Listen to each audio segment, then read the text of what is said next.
Good day everyone, I'm Revelie Hara Rivera, and for this video, I will discuss about the value and the ethics of public responsibility. A public office is both a duty and a position of great importance in a government bureaucracy. It has right and authority and duty created and confirmed by law or fixed by law for a certain period of time or enduring at the pleasures of the appointing power. An individual in public office is invested with some portion of the sovereign functions of government to be exercised for the benefits for the public. The best example for this is the elections. Elections. In that certain place, there's elections. The people in that place is have the right to choose who want to be that in that positions that they feel that persons have great leadership to to make their place improve and have and and they can be benefit as the people who live in that place.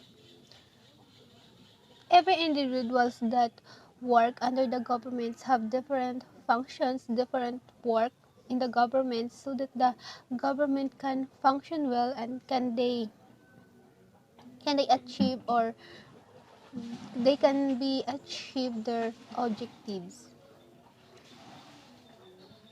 Section 1 of Article 11 of the 1987 Constitution of the Republic of the Philippines provide that public office is a public trust.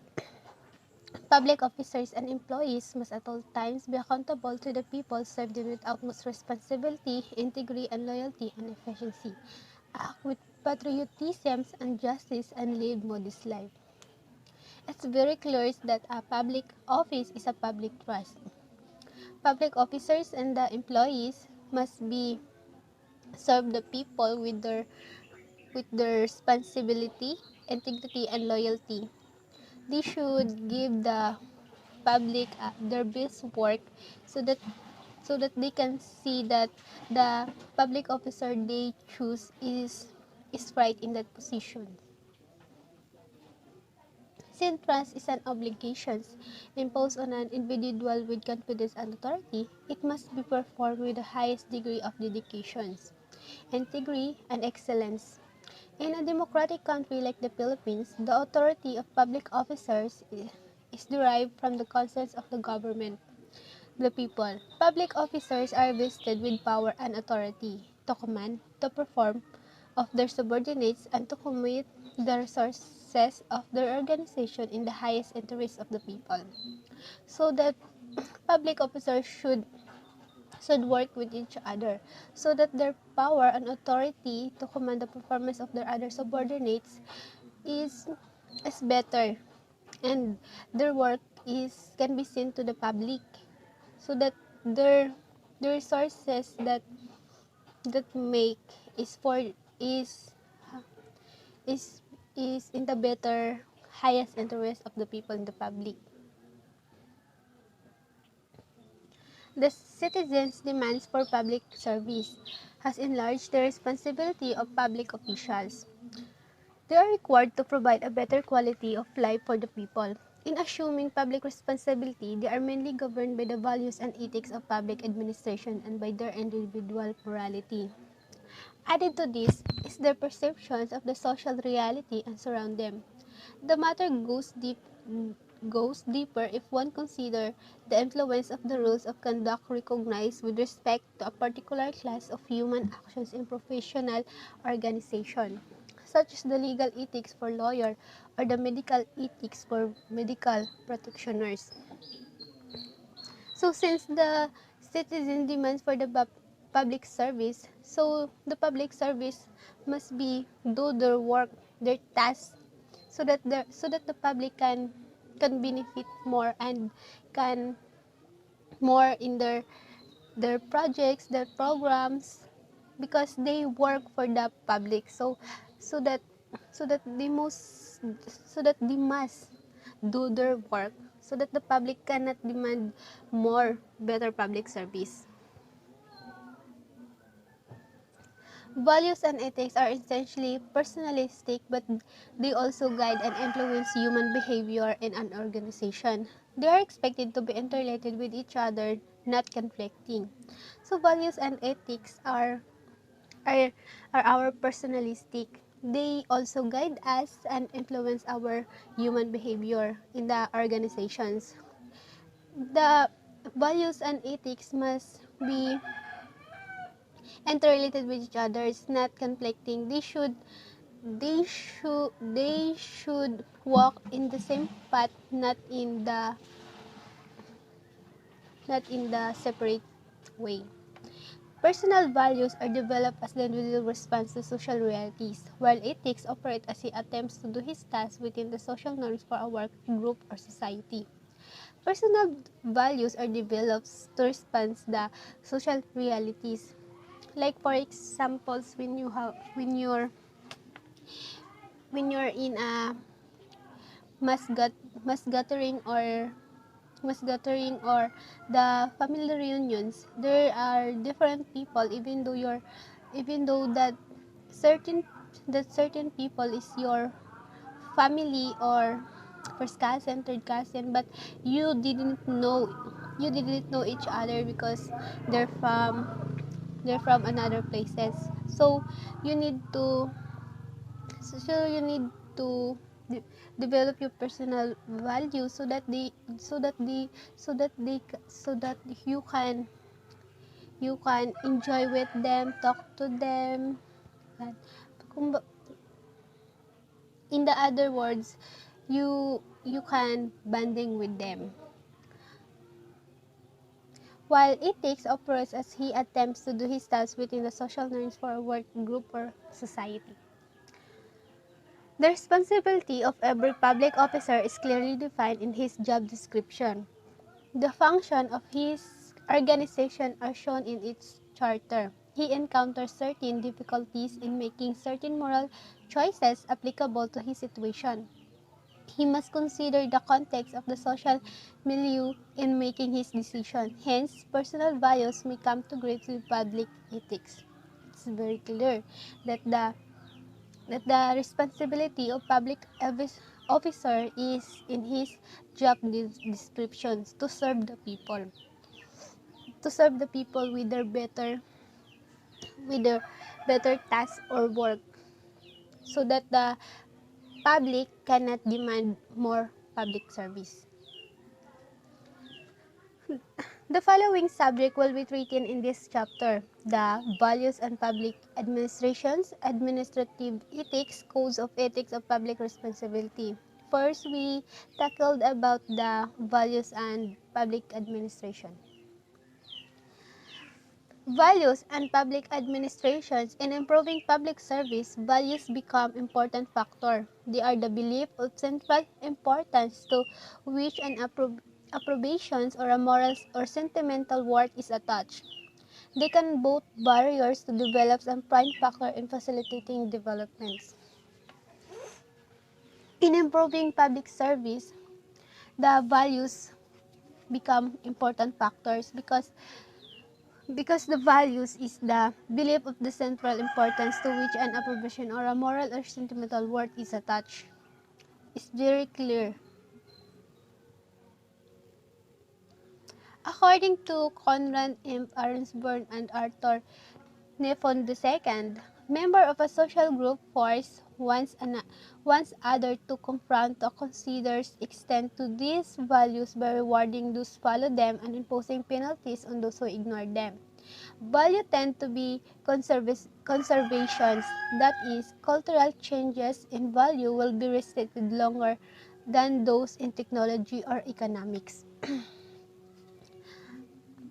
According to Conrad F. Arensburg and Arthur Nefon II, members of the social groups, it can be unfair because because according to them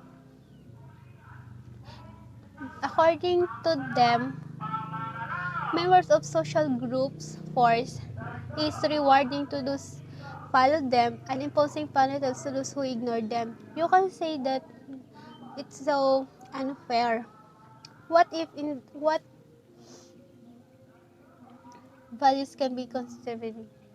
Because for them to be better in in have organizations, you need to follow what are their values, rules, regulations. You not because for better organizations, you have you have one objective, so you need to cooperate with other member. The values of public administration is the sum of the values of the people in society. Society it serves. It changes as rapidly as do the people values. The people change in reactions to develop in society, but there is one area over which public administration has no control. When a society is divided, public administration will find it hard to establish its values and relate them to the people's needs. Sometimes, it requires the change of the bureaucratic structures itself. Oftentimes, the problem is one is conservative public officials who are worried in accepting new ideas for fear of destroying the status quo. Thus, this offers resistance to innovations. Another thing is the varying standard used to measure them.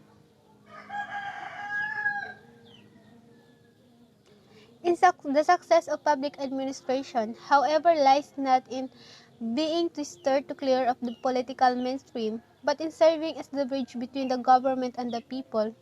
This requires an understanding of the people values from which government policies are derived. From this perspective, a public officer must solve the problem of public administration.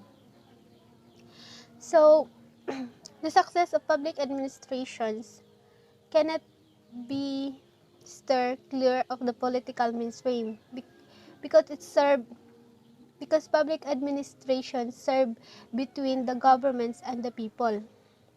So the public officer must solve the problems in the public administration first. Social demands are not only changing but are self-contradictory. So social demands. Social reality embraces the sum of total of social demands. It is the responsibility of public administration to resolve such conflicts. Public administration should respond directly to the urgent need caused by such changes. The response of each individual is according to his sense of values. Although there is no formula to such situation, public officers should be guided by the Filipino temperament of flexibility and willingness to work for a common cause. So our social demands is changing by their self-contradictory. Social reality embraces the sum of our social demands because we people public have many demands so that we can survive in the in the in the in the changing every day. So our demands change in every day pass So the responsibility of public administration is to resolve this conflict. And this should respond directly to the urgent need caused by the changes, so that the social demands cannot be rising or increasing. Guided by the realities and public administration and the strategies of his operational activities, public administration faced with conflicting social demands may control society by influencing its stand of public morality, which are inconsistent with those of the government. A government structure different from the republican or democratic one may be established to attain a maximum degree of development. On the other hand, if it is the government which need a change in its standard of morality, then its form must be changed. But all changes demand a high price. The use of public administration to serve public ends may cause the clipping of the people's freedom. Through the machinations of semi public officers who perpetuate themselves in power, legally or otherwise, it may be done not only by collecting the people values but also by keeping from the opportunity to make choices whether the people can take the news values or not. Government impositions upon the people is determining factor.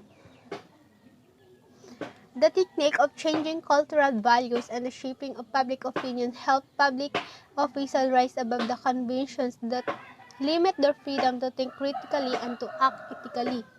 A greater determination on the part of all to tackle the problem confronting the organization is necessary. To do less than what is required is to invade the responsibility and to involve the effort with certain failure. In many countries of the world, the business of government has risen to monumental proportions and become more complex. It grows as more citizens demand on it. The unfortunate experience in some countries show that people cannot fully control the reins of their government countries the moment it reaches a high degree of growth. On the contrary, the government gains the strength and capability to control a society of individuals whose differing goals reflect clashing systems and values. As Alton E. McCrad says, values do not necessarily control behavior or assure reliable prediction of behavior, but values are influential and will therefore be helpful in understanding executive behavior. So, uh, so, so, values are not necessarily control the behaviors and reliable prediction of behaviors, but values are most influential and helpful in understanding the executive behavior. In the considerations of values in public administration, ethics has consistently affirmed the priority of basis moral claims over state interests.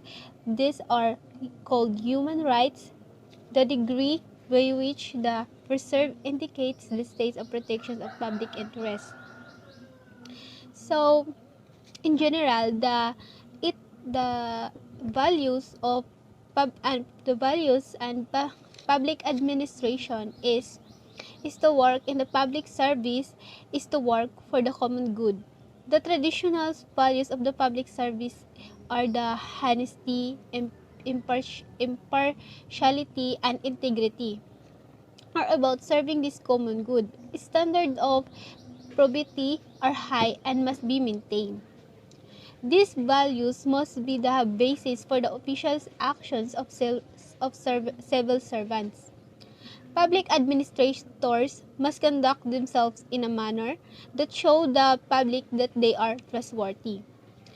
This means adhering to core values for the safety and goods of the publics and so that the public can be benefit more. Next is the administrative ethics. As a concept, ethics is not a new.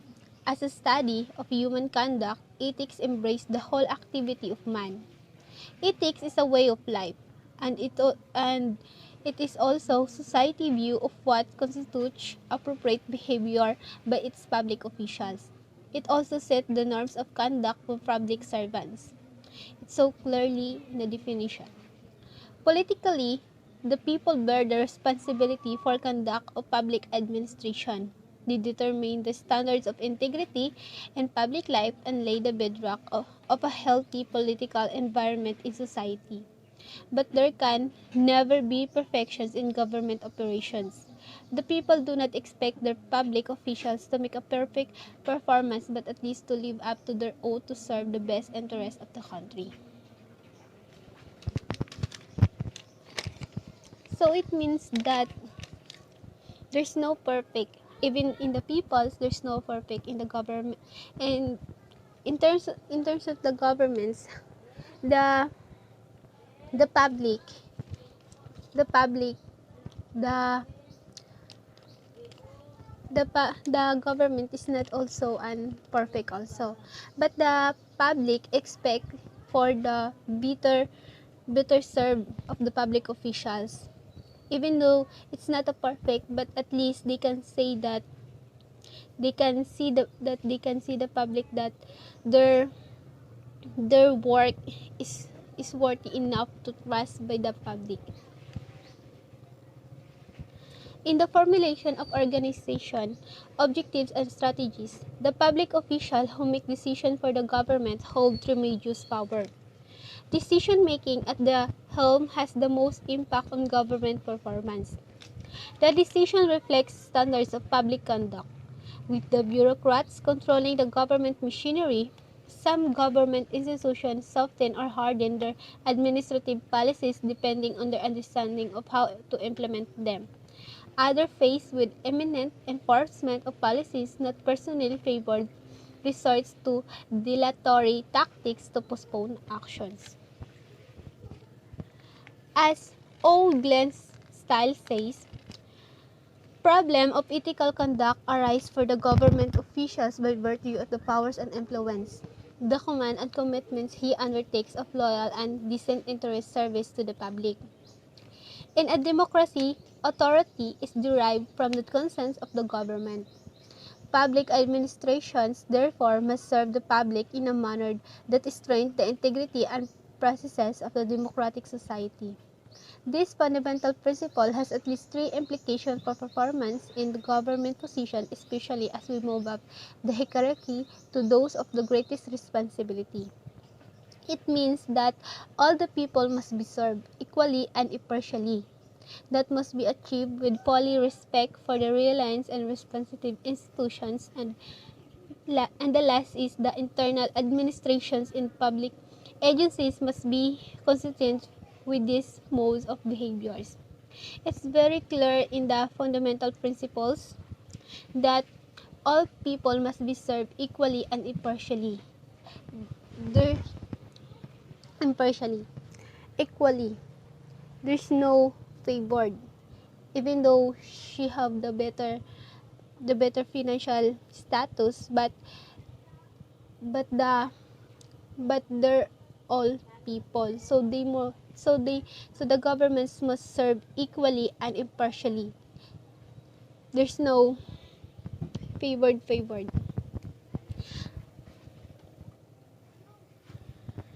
According to John A. Vig, the bulk of government employees are public servants because that is what they want to be, because the idea of serving the community through its government appeals to them as the best of all ways to make their living and to spend their lives. So the government employees are also public servants because that is what they want, and the idea of the serving the community through the under the governments appeals them as of the best of all the ways they make to their living and spend their lives to serve the people, to serve the public, oh, including the families of employees that working in under the government. Public policies cannot be expected to be perfect, but ethical policies are effective policies. Thus, public officials consider ethical principles in many government issues. They move matters forward, although administrative logic often conflict with political legality. Again, there's no perfect. So, even though the government is no perfect, but they should have effective way to control their subordinates employees, and so that they can serve the people well, the public well. As per Morrison Marksay, as instruments of government, public administration moves on marching orders written into law and regulations. Being an agent of policy, it must on principle accepting legislative superintendence as well as executive command.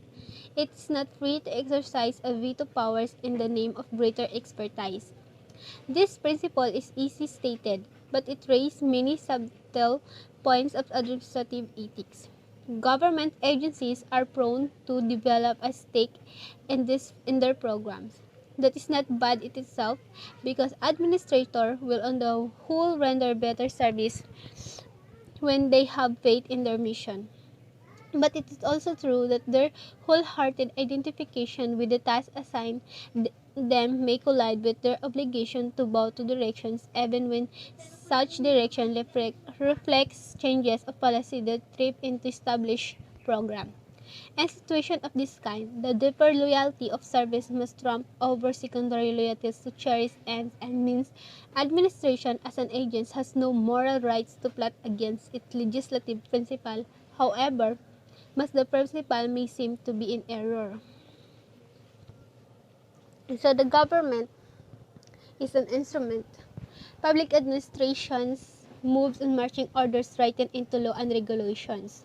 Because if there's no law and regulations, so the public administrations work on in his way in his way. So they can give the better service. So public administration should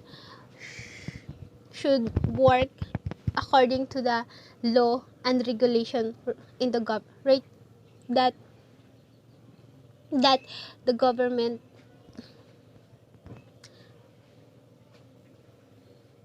In reacting to political pressures, public officials compromise these positions. As a result, irregularities arise in public administrations, particularly when criticism from within the administrations are not tolerated, as Stala observed. Those people who took upon public employment as an opportunity for self-aggrandizement and for exercise of authority, to favor themselves or their friends obstruct the interests of the commonwealth both as to efficiency and as to service to all the people. So to those look the public employment as an opportunity for their self and for exercise for authority to favor themselves as the and their friends, family to so that they can be more benefit in that positions for that positions. It's called that favored because many people also want that what that what that want that in what that so,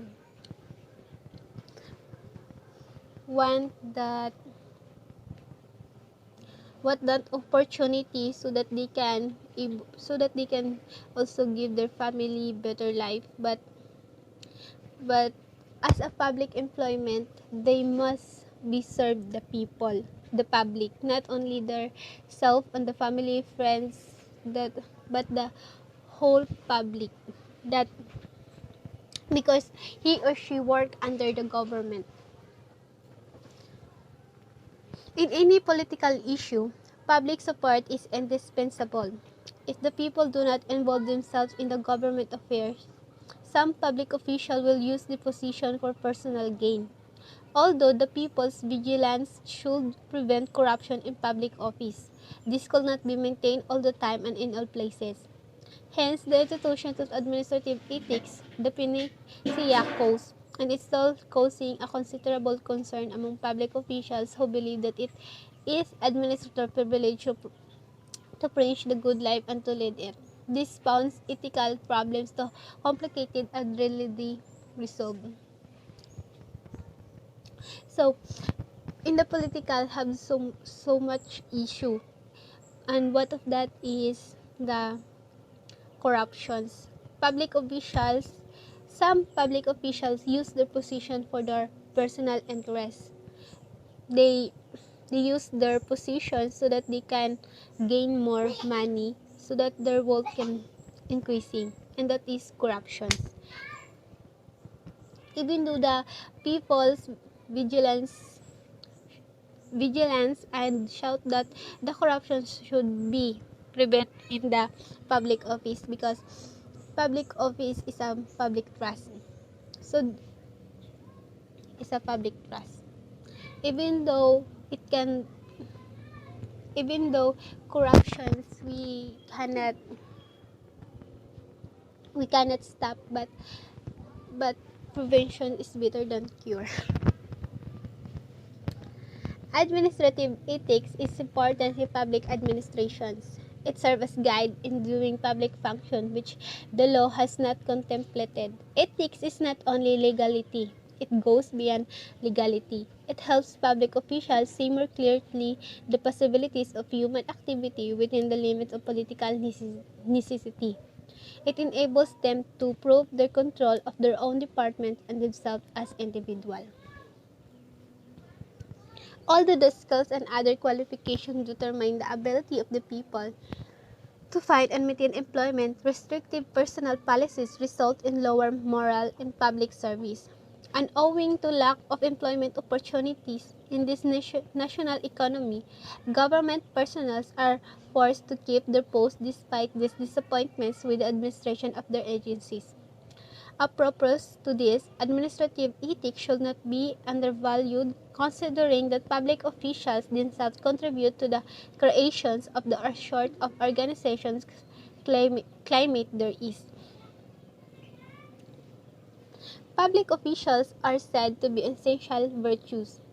They make the government deliver basic government service to the people and ensure the maintenance of human rights to preserve for themselves equally integrity. They should not excel in administrative capability but also show ethically impeccable performance. The problem of grafts and corruption is universal. It prevails in development as well as in underdeveloped countries. The difference in these occurrences lie in the degree of practice, scope, and prevalence. So the problems graft and corruptions is an universal, not happening in the Philippines also, but in other countries also.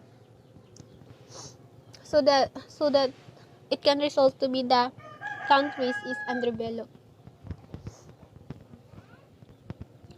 Calling for responsive bureaucracy, an editorial of Nation newspaper in the Philippines points out that it can hardly be denied that graft has continued to plague many, if not most, government agencies which have somehow failed to arrest the malady of corruption affecting of their officials and ordinary employees. Petty graft and big-time swindling have drained millions of pesos from the public coffers. Probably, the major reason for the persistence of graft in government agencies is that the officials themselves are the first one to engage in irregularities because they are in the best position to do so. The example these officials give to their subordinates and the tolerance they usually show regarding petty cheating by the rank and file only deepen the problem. There are of course heads of office who are honest and don't use their positions to enrich themselves or their friends and relatives, but sometimes they simply lack managerial capabilities to do that. Their hands are tied by political considerations other than public welfare in mind.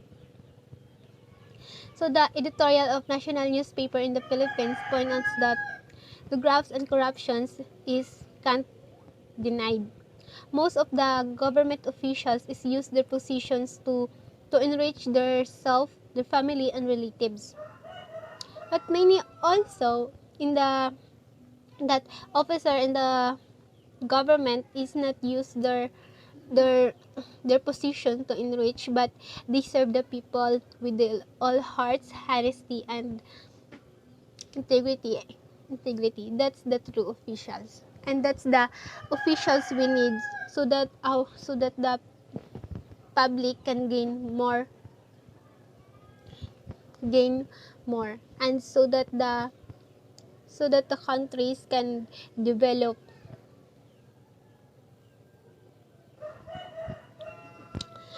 A Filipino social scientist identifies 9 causes or factors of negative behavior in government according to Raul P. D. Guzman, father of the father of public administrations in Philippines. They are follows. Number 1. The difficulty of coping with economic realities because of unrealistic salaries levels of government employees. the excessive desire for the wealth and the good life among others higher echelons government officials. 3. Low moral standard or values. 4. An administrative behavior that facilitates or supports corruptions.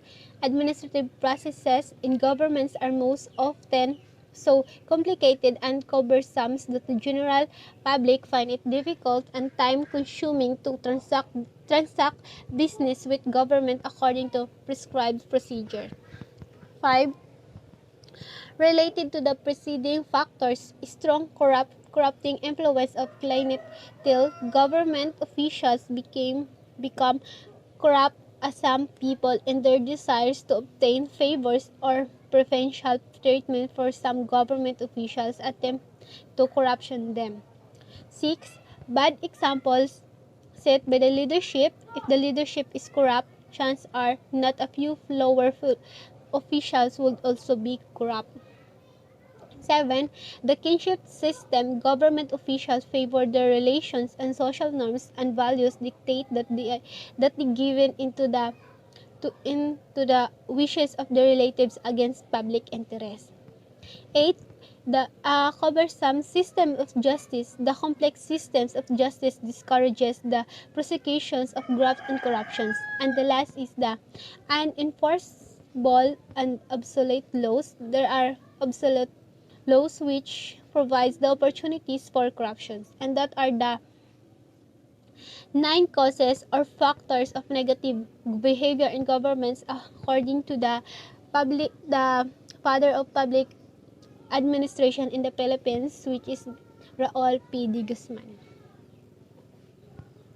Misuse of powers and corruption springs from the amount of discretionary power that government officials have in the performance their duties and functions. Still, observance of high ethical standard in the public service have been identified as one of preventing the use of powers and authority and minimizing occurrence of graft and corruptions in government. In the effort to put an end to the misdemeanors of public officers, the general public should cooperate with the government in making its campaign against corruptions in the bureaucracy a success. In the end, it is the public will that shall prevail without people surrender individualism.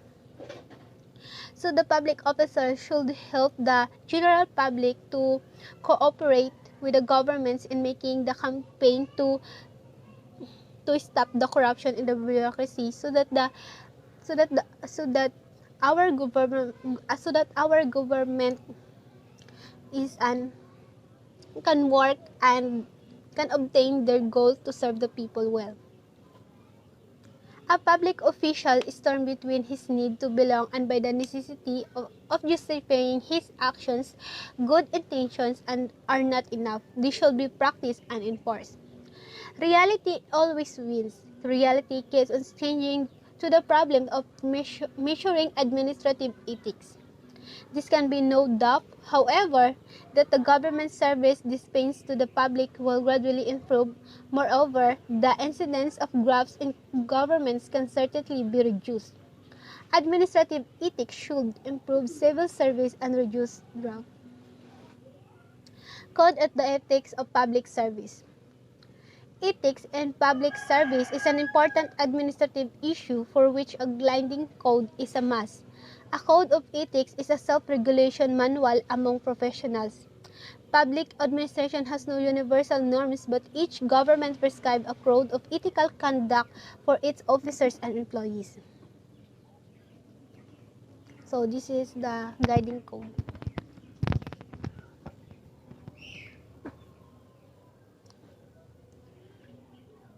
So the ethics in a public service is important.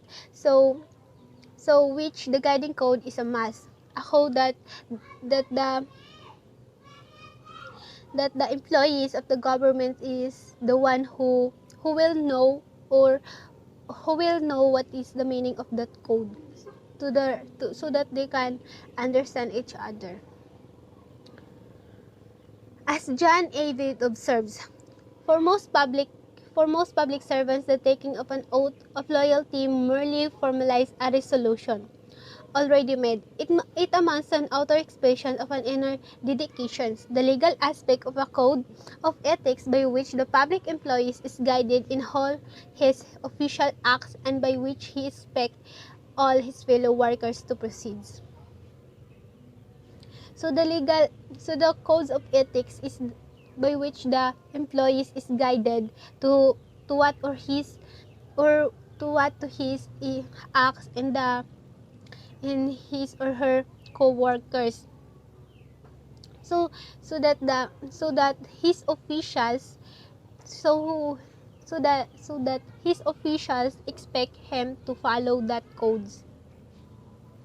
On August 19, 1939, the President of the Philippine Commonwealth issued Executive Order No. 217 prescribing the teaching of the following civic and ethical principles in the school to affect the mandate of the Constitution's aim at the development of moral character, personal disciplines, and civic consciousness, and the teaching of the duties of citizens. It states that Number 1. Have faith in divine providence that guides the destinies of men and nations. 2. Love your country, for it is home for your people, the seat of your affections, and the source of your happiness and well-being. Its defense is your primary duty. Be ready at times to sacrifice and die for necessary. 3. Respect the constitutions, which is the express of your sovereign will. The government is your government. It has been established for your safety and welfare. Obey the law and say that they are observed by all and that public officials comply with their duties. 4. Pay your taxes willingly and promptly. Citizenship implies not only rights but also obligation. 5. Safeguard the purity of suffrage and abide by the decision of the majority. 6. Love and respect your parents. It is your duty to serve them gratefully and well. 7. Value your honor as you value your life. Poverty with honor is preferable to wealth with dishonor. 8. Lead a clean and frugal life. Do not indulge in frivolity or pretense.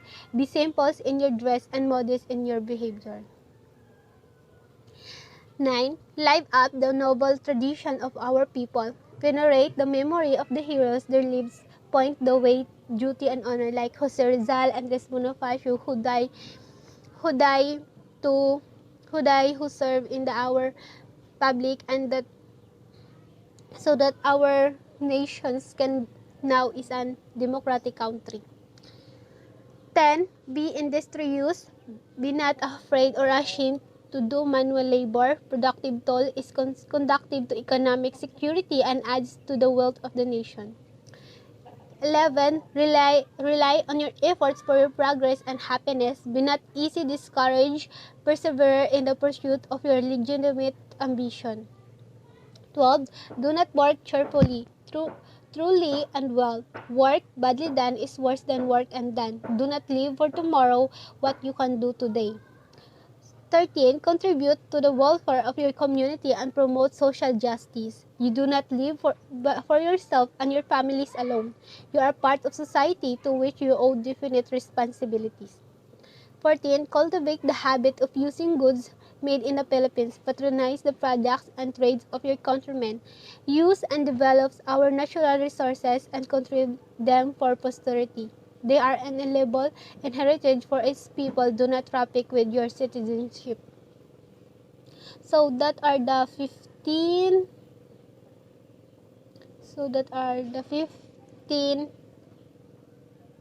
executive number no that the President of the Commonwealth of the Philippine Commonwealth issued. That are the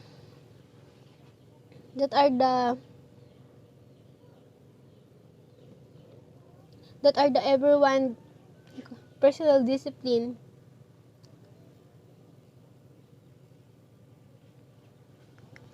Similarly, Memorandum Circular No. 109 was issued on March 30, 1965 by the Presidents of the Philippine Republic presenting the follows. This is the Code of Ethics for public officers and employees. 1. Respect and uphold the constitutions and laws of the Republic of the Philippines. 2. Observe the highest standards of morality, integrity, honesty, loyalty, and devotion to the public weal. 3. Perform his tasks truly, faithfully, and efficiently. 4. Be physically and mentally fit for public service and live within his income. 5. Expose corrupt practices in the public service without fear or favor. 6. Serve the public piously, justify and impartially regardless of kinship, friendship, and social standing, religious or political differences. 7. Discharge duties promptly without rule of gift, benefits, or any remuneration which may influence the proper performance of official functions. 8. Engage is no business with the governments or with any private party, either direct or indirect, which will be inconsistent with disposition of public servants.